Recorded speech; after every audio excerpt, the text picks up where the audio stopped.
फतह पर मोहर सब्त कर दी है। जंग में फील्ड मार्शल ने हमारी मुशावरत से फैसले किए। वज़ीर-ए-आज़म शहबाज शरीफ का बाग में तकरीब से खिताब, कहा कि हमारी एयरफोर्स और बर्री फौज ने 4 रोज़ में भारत की फौज को घुटनों के बल गिराया।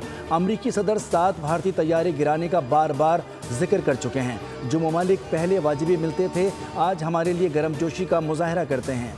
माशी मैदान में दिन रात मेहनत कर रहे हैं। एक दिन आएगा जब हमारी कर्जों से जान छूट जाएगी। दानिशगाहों ने बंद रास्ते खोल दिए।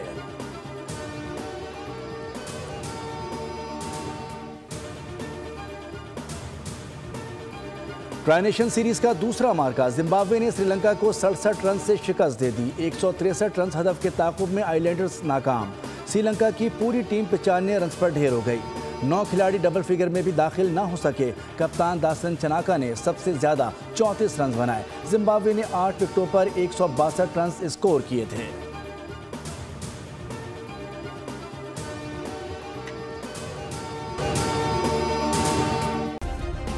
सब्सक्राइब करें और बेल दबाएं ताकि कोई खबर रह न जाए।